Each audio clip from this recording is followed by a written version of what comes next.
My brain's splitting off in so many different directions. My brain's splitting off in so many different. My brain's splitting off in so many different directions that no one has the answers to. Somebody said my dad was a shrink. Certain things upset me. And my dad was a shrink. Certain things upset me. And my dad was a shrink. Certain things upset me. I'm Jeremy Greer. And I'm Gary Butterfield. And this is Days of Future Cast, the podcast where we talk about X-Statix and have a good time enjoying ourselves. Gary, how are you today, my friend? You know, I'm not doing bad. Good. Not doing bad. I'm recovered from Duckstream. Mm-hmm. All slept up. Yep. I got Christmas break coming. This is the last little bit of work I have to do until, possibly I might have to record with Will as a bonus thing. But almost done with work. I have to do an edit today. Okay. But I'll be able to take a couple days off for the holiday. Nice. For the birth of what's his head. And I'm looking forward to it. And then after that, New Year's. I got a couple long weekends without recording. Ooh, I love that, dude. Yeah, really excited. How are you? I'm well. I'm in the middle of my usual use up all my vacation in between Christmas and New Year's kind of holiday. We've been working on the house, doing some Christmas stuff, decorating, all that kind of bullshit, having a good time. Mm-hmm. And yeah, I'm kind of in a similar fashion. Like I don't really have any actual work to do. Haven't really been doing a lot of recording either. So just been kind of just resting, get those resting vibes happening. Yeah, it feels good. Yeah, just kind of, when things kind of slow down for the holiday. Still don't really know how my job is going to work at the beginning of the year because like we're still in the middle of a COVID crisis, and I don't know, maybe I shouldn't be going around shaking people's hands, which was like, 50% of my job before the COVID crisis. Well, so yeah, you just gotta start doing fist bumps. Fist bumps have been very popularized nowadays. I still just don't want to go into a room with anybody though. Like, see, that's the thing. Yeah, you gotta do get a Waldo and do fist bumps through the Waldo. What is a Waldo in this? What do you like the? It's those like gloves that go through a wall. Like a wall will have a set of like rubber gloves, like Homer has at the nuclear power plant. Oh, okay. Like I'm experimenting on something, and I should carry those around with me. Is what you're saying? Like I should. We should have a special like fist bumping chamber for meeting water clients. Okay. So is this something that I'm taking with me? Like, does it unfold and have wheels and I'm wheeling it in? Like, okay, no, it doesn't. They meet you there. They meet me where? At the facility? Yeah, you build. Okay, I'm gonna. Okay. So I gotta get a permit. Number one. Yeah. You have to talk to your local ombudsman, and then once you're done, you can build the meet and greet facility. Gotta bribe the comptroller so I can get my permit pretty quickly. Yeah. Hopefully this that vaccine's rolling out kinda. Yeah. Hopefully that'd be cool. There's Autumn tells a really good joke about electing political officials, because we get real frustrated like down here, like the only thing people care about is whether or not you are pro or anti-abortion. And she always says, like, I don't know much about comptrolling, but I know he does not like abortions, and I'm going to vote for him. And it just gets me every single time. Like, I don't care. don't know much about comptrolling. That's where he does his comptrolling. We're back with X-Statix, number 10. This is another one-off issue, it feels like, though it seems like it's going to have ramifications going forward. Yeah, it's a little relationship issue. Yeah. It's a Philip Bond who's doing the art. I like Philip Bond quite a bit for these kind of indie things. And of course, like always, displaying merch that I would like to own.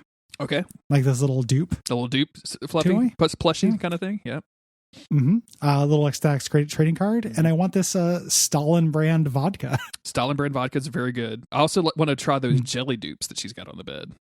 A jelly dupe, and she's reading a book with Mr. Sensitive on the cover that says Mutant War. Fucking A, dude. I'd also like to read about the Mutant War. Which one? There's got to be several by now. Yeah. But she's writing in a diary, which is very important. Yes. And this downtime issue is them doing something like very human. This is written from Venus de Milo's perspective as she's clearing out Edie's room with Guy, helping him get rid of all of her stuff. This is exceedingly awkward. I'm not sure why like a guy asked Venus to do any of this stuff. B, why it's Guy doing it. Like, that doesn't seem cool. Like, it feels like you should invite her family in to like clear out her stuff, right? Like, I don't know. They talk about leaving it for the family, but they're going to go through it first. Which I read that as like a courtesy, since she's probably got like tons of drugs and dildos and shit. Okay, so you got a real specific read on how this character interacted when she was by herself. Huh? I mean, like that's drugs and dildos. That's really the two things that define the character. She was she partied like a rock star and stuff. Yeah. Like I would like, if I were in that position and died, I would want my friends to go do a pass on my stuff before like my family did. And I get that. I'm just like, why this isn't a assistant's job, right? And I know it's for for the story or whatever. It's like but like this comic book series has been like pretty effectively grounded, even with all of the crazy mutant power bullshit going around. So like, it just seems really weird that they would have these two specific people like going through her literal underwear, right? Like, it's just it's not a good situation, especially when like Guy is not being cool about it. No. Like, him doing it and him wanting to do this as a ritual to say goodbye, fair enough. Asking his girlfriend to help, or accepting her offer to help, kind of not cool. Like, you don't want your new girlfriend seeing you like sniff your old girlfriend. Sniff the panties of your fucking old girlfriend. You don't want to see that. Like, that's not a thing. Yeah. Unless that is a thing. Unless that's what you guys are into, and you've talked about that and you've established boundaries, and that's the thing that you're going to be into. Great. But just to pull her on it like cold, man, that's not cool. Yeah, if it's your thing, it's your thing. If it's not your thing, though, keep it not your thing. Yeah. He's smelling the dress she wore when she died, which is, the night right before she died. He can smell the perfume and everything. He's freaking out, and he's getting sad about it. Yeah. And he tries to put it off. It's like, maybe we should do this another day. And Venus is like, when? Like, this, she's been dead for a while, man. Like, this room acting as a shrine is really fucking weird. We have to take care of this. It's getting creepy. Like, your whole obsession with your dead girlfriend is creepy. Yeah. And he apologizes. He's like, thank you for understanding. Like, I'm obviously being really sensitive. And she's like, that's what I love about you. Wait, I mean, that's what I like about you. And they're like, that's okay. Like, I understand what you meant. Like, and we've got all of the time in the world that we need to figure out what that is, unlike Edie. So he just brings it right back down again. brings it right back to my dead girlfriend whose underwear I'm sniffing. Yeah. It turned your attention back to the so she kind of storms off, like, she in her internal monologue, like, she's luckily he goes before I can punch him in the chin. And she's jealous, like, being jealous of a dead person. That's a real thing that can happen. And as while she's going through Edie's stuff, she finds her diaries. Yep. And she's like, I can't do this. But then, of course, she does. Of course she does. There are very few humans in the world, right? Like, would ever be able to prevent this. I mean, I've said this before, I think. Like, my stepsister had a diary when I was like a little kid, and I remember finding it and reading it and just being bored out of my fucking mind. Sure, yeah. Like, who's Andrea? I know who any of these people are. Like, they've established any of these characters.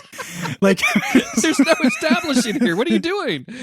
Why? Who's Andrea? Why is she mad at you? Is horrible.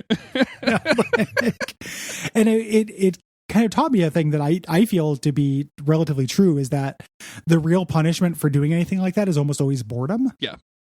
Like, you can snoop around people's shit, but like, it's pretty boring. Oh, yeah. Like, if you've ever stayed at someone's house and we're like, I'm going to look in their medicine cabinet, and you're like, oh, yeah, they just have various medical stuff. Toothpaste. Yeah. Like, this reveals nothing about their inner character because I'm not Sherlock Holmes.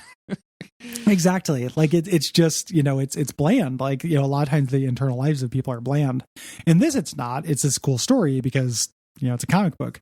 But in real life, it's just what Andrea wore and why that made my stepsister super mad for some reason.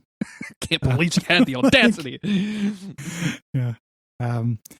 So this is her diary. The name of this issue is The Diaries of Edie Sawyer, Portrait of the Mutant as a Young Woman. Yep. And it's about her first going to Hollywood and becoming a superhero. Yep. Because she came out there originally to get away from her family. People might remember that she got knocked up by a stranger who rolled through town. Instead of causing a huge kerfluffle, her mom basically said, like, the daughter is mine now. Like, she'll be your sister instead of your daughter. And then she took off to LA to become an actress because that's what she does. And of course, she immediately runs into the cliche that oh, I got to get a job as a waitress. And she's trying to pay for acting classes, but that's not going very well. To cope with all of this, she starts drinking a little bit more, just a few shots at night to help her sleep, but it's obviously starting to increase a little bit. Like, we see the very typical story. Yeah. She ends up meeting this nerd here who kind of hits on her around Christmas, and she kind of plays him off. The girls on her floor get her a bottle of liquor, and she's tempted to go home. Like, she's tempted to call back in, but it's been 3 years. Yeah. A lot of time has passed since she's been gone. This is very, like, she's living in an apartment like the one in Big, Yeah, sure. Okay. Yeah, I get you. I see where you're going with that. A shitty apartment he lives in. Or like where Rusty Venture goes and stays. Until when she's out on the street, she runs into that guy who was hitting on her, and he comes onto her real strong. Yeah. I'm a writer. I haven't sold anything yet, but I'm still, I'm also having a hard time. And I got a bunch of ideas. How about you come and stay with me? Like, I have a place, and you can be my muse. Pretty gross. And at first I was like, oh, she's not into it, but she is. Like, she likes this dude. Well, like, at least initially. And the strange thing here is she like calls him on it. She's feeling like she's very antagonistic towards him to begin with. She's like, she's not going to tell him her real name, and all this other stuff. And then she's like, well, what's the catch on this situation? He's like, well, I'm going to expect some loving. And I'm like, okay, well, that's definitely going to like shut it down. But no, she's like, okay, sure, I'll do it. And then like later, like a month later, she's like, oh, I love this slob. Like, he can't cook, and he's, all of this stuff is, all of these issues are, he won't show him any of her writing, he can't cook, and he's a slob, but she still falls in love with him somehow, which I guess just the naivety of being young or something is what we're seeing. Yeah, being there. a 20-year-old, right? Yeah. Like, it's well, and he's providing for her. She lived in this like, shitty one-room, scary apartment, kind of hotel thing.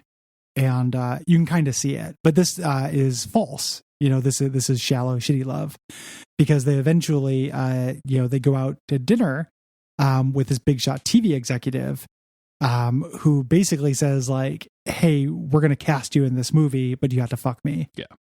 Doing a little Harvey Weinstein shit. And he's in support of it. Like, he's pressuring her to do it. Yeah. Of like, it'll only be one time. This could be our big break. We would never have to do it again. It doesn't mean I don't love you. Like, all of that typical, like, kind of manipulator, shitty behavior. And she does it. She like goes to the guy's house, and is like, at least he has like clean fingernails, right? Like, it wasn't just like I got pregnant by some random stranger that rolled through town. Like, this isn't a big deal, but like, and how much do I want? That's what she keeps asking herself, of how much do I want it? Like, how much do I want to be this person? It's real weird that he like dresses up. Like, I think that's probably pretty well observed that like schlubby old film dudes who use their power to get laid probably dress up for it. Like, in their heads, it's like the guys who just dress up to go to a strip club. Yeah. They conceive of it as like a date, but we before we find out whether she does it, we go back to our framing sequence where Venus de Milo is like, I should stop reading. Guy walks in on her, is like, did you find anything interesting? And she's like, no, I think I need to let my molecules rest. They're aching, finish out in the morning. And they're going to go to a party at Ben Affleck's house. But when she goes, she can't stop thinking about it. So she pretends she has a migraine and goes back to the diary. Yeah. To read it. It's too compelling for her. It's a real page turner. It's like The Lovely Bones or something. And we picked this. That's a weird pick.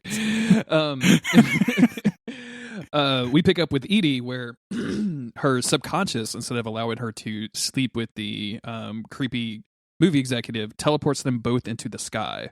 And then basically just lets them both drop down. Of course, she's safe, but she goes back home to the writer and then teleports him into the middle of the desert, 10 miles away from Los Angeles, where she has now learned the lesson to never trust her writer, as she looks at the page, looks at the viewer. Never trust the writer. Yeah, very funny. She just murdered this dude. Yep. The exact. So good for her. Yeah. You go, girl. Sure. You go, girl. Yeah.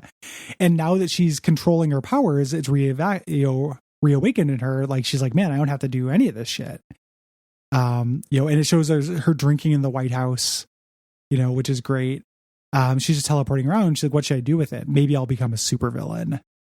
And it's easy for her. She can teleport wherever she wants. Like the next day, she's in her old hotel room, but with like a new TV and bars of gold and jewels and cash and a bunch of safety deposit boxes that she has stolen, right? Like, yeah. And you could tell like the whole time that she's completely bored with all of this. Like none of this is actually fulfilling her whatsoever. So even like she's got furs, she's got a ton of gold bricks, she's got all this stuff, but it's just nothing is doing it for her until she sees Zeitgeist, who is the leader of X-Force on TV one day. Mm-hmm. And that's going to be kind of her awakening moment. We get a tiny little framing moment thing again about Guy just being upset, sniffing, but then we go back. So this is to the diary. This is really weird. It's the same as the first page. It's exactly the same as the first page, except with all of the dialogue taken off. And he said, and all we see is he's gorgeous, which is what Edie was saying about Zeitgeist. I find this page really strangely placed. Like, and it seems very specific, and I'm like, I guess it's to mirror the feelings that Venus de Milo has for Guy that Edie had for Zeitgeist. Is like this, like she's maybe looking at him as obviously as like somebody that she wants to be in a relationship with, but also like an opportunity or something. I'm not sure. Like it just seems very, very specific, and I'm missing something.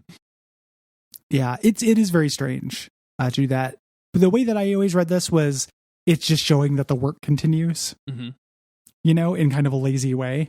Like they're still clearing out her stuff, and it's another day where Venus de Milo can come back and read the diary. But it's such a specific choice to just have Guy Smith be like, "Oh, the dress still smells," and I still need to sniff this slip. But she's still like, I mean, it's exactly the same panels. Like it's like, so like she's holding the same shoes, and like she takes the dress away from him from the same way. Like they're wearing the same clothes. I don't know. It seems way too specific to be like lazy, I guess. You know what I'm saying? Yeah. It's very weird. Like I totally agree. It's not necessarily that it's like lazy. It's like, I don't think if it's trying to accomplish anything more than just kind of showing that things are continuing, it doesn't succeed. Yeah. At least to me, I do not know what it's going for. The important thing is we're back in the flashback. Yes. She's being a groupie, looking at X-Force, and she's never thought of a superhero team like this. Like she's like, I don't care who they fight. I don't care who they save. I know it was dangerous, but the big thing is they're stars. Yeah. This is what I want. She wants to be famous. Although she doesn't like the name. She thinks they should change the name of X-Force. She manages to get to the front of the crowd and like shake hands with Zeitgeist, who then through his like intermediary asks her to come back to hang out with him. And she realizes like, this could be what I do. Like, he has groupies. Like, that's what I want. I want groupies. And so, instead of going and giving him what he wants, she turns him down and says like, he's going to see me later. We're going to meet at a later date, causing some interest because of course, like Zeitgeist is probably used to getting what he wants. This is one of the, like, this is, a real thing. The cliche, I always see this with this like rock stars, going out here. What a miserable job it's got to be this guy with the big yellow X and the bad haircut and sideburns. Oh yeah. Where you just have to be like, Mr. Alice Cooper will talk to you now. And then it's just like, man, I don't know how old these girls are. Like, I know that they ostensibly want it, but I'm facilitating monsterism constantly. There's there was a pretty influential like hip hop guy that apparently was an open secret for years that he was into little boys. And like when the news finally became public and people started talking about it publicly, like the thing that kept getting brought up is it wasn't just that dude, is like he had a dude that would help him with all of this, and it was the same guy for years and years and years. It's like that dude is just as culpable as the other guy that did the stuff, and like it's just terrifying. It's horrifying, like that you would do that, like you would allow somebody to basically be abused like that. But hey, you're also like, hey, I got to make a buck, like right, like I was just under orders, man, or whatever. Like super gross. Yeah. Well, you have to think about like what there's probably like a slippery slope to it, like I'm not defending it. I think it's horrible, but it probably doesn't start out.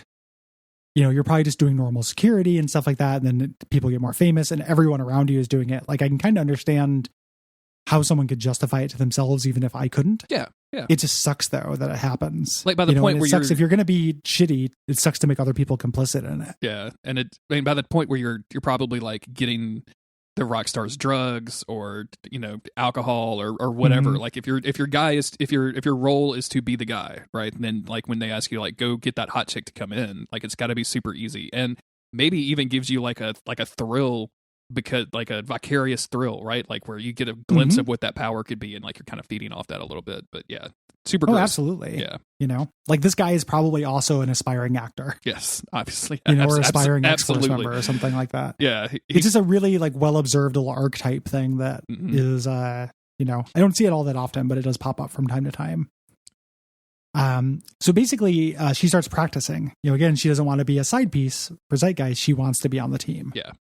And she wants to clear her conscience. So she's originally says she's going to give all of her stuff back, but she got kind of bored with that. So she just invited all of her girlfriends over to take like all of the furs and the gold and whatever else they wanted. And then, she starts practicing. She sets up like a target in the desert to start teleporting to, and she decides on her name, Telegirl. Mm-hmm. Unfortunately, all the extra teleporting is making her tired. Like this is the first glimpse we get with her like needing to take, well, her friend said pills, but she's not done that yet. She's just drinking a couple of cups of coffee each time. Mm-hmm. She's teleporting basically onto the red carpet at the Man's Chinese Theater.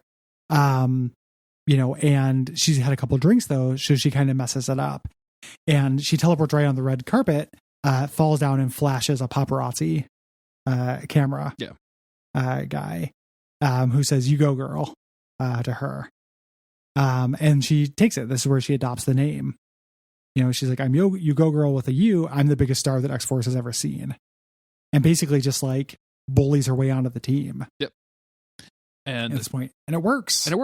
She's on the team now, and she's like walking next to Zeitgeist, and like ask herself, "This is what I really want.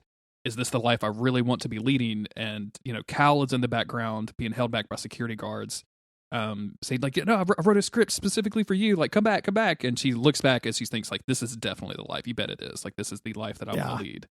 And we cut over to Venus, who feels a little guilty for reading these books, and it looks like she's about to start burning them. And then the next panel, we see her and Guy having a candlelit dinner in this bedroom. Which, what? Mm-hmm. What? Well, Guy wanted to have the candlelit dinner near the panties in case he wanted like some dessert sniffs.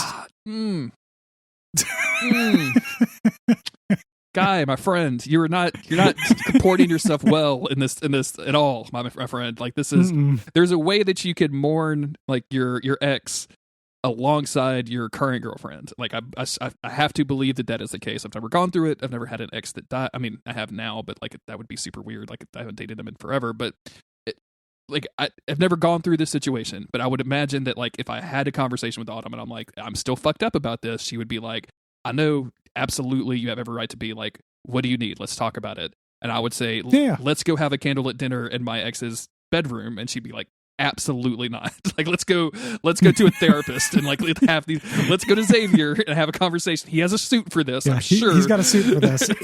There's got to be something better than us doing some mutual sniffs. Yes. This is, I mean, you can not have gone through it while also knowing that Guy Smith is doing it the worst possible way. Yeah. Like I don't know what the right way is. It ain't this though. No, it is not this. I'll tell you that. Absolutely not. And as they toast each other, the last panel is her looking back where she has hidden the Four Fires diary volumes. And that's the end. Mm-hmm. Yeah. Opening up potential for the future for more flashback style issues like this. Mm-hmm. I do not think that we get one that I can remember. I think this is just putting this kind of arc and putting Edie to bed, but doing it, I think, in a respectful way. Long tail on Edie. We don't dispense with her quickly. Yeah, which I like. I do too. Like again, having as creepy and unnecessary as this is to steal an intro for my other podcast. As creepy as this is, like it's. At least like I get it. Like he's still going to have emotions for this woman that he loved. So having them have to deal with that, especially when a new relationship, I think is super interesting. And I like that the comic just decides to do that instead of like we didn't hunt a supervillain. We didn't punch a guy in this issue, right? Like it just was a good story. Yeah, it's very similar to the last issue they had with her, like doing her kind of her backdrop where she talked about her origin. doing these kind of things is great. Yeah. The next issue is the El Guapo kind of highlight issue, but there's more action in it. Good. But we kind of get our backstory for him. And again, it's another kind of explanation of fame. I'm excited. And how he adjusts to it. I have not read that one yet. So, yeah, good stuff. Thank you everybody for listening. We appreciate you. Mm-hmm. If you want to support the network and support your boys and support all of us, the way to do so is by going to patreon.com/Duckfeed.tv. Please do it. You get access to the Slack channel, hours and hours and hours of exclusive content. You get episodes early. You get all kinds of cool stuff. So definitely do that. Mm-hmm. You can also leave ratings and reviews on various websites. Tell your friends about the podcast. Talk about us on Twitter. Good or bad, I don't care. Just talk about us. That's all that matters. And just those engagements. Yeah, that's it. We just want the numbers. Yeah. Give us some numbers. Hope everybody's doing well through the holidays. And we'll see you in a couple of days for more X-Statix.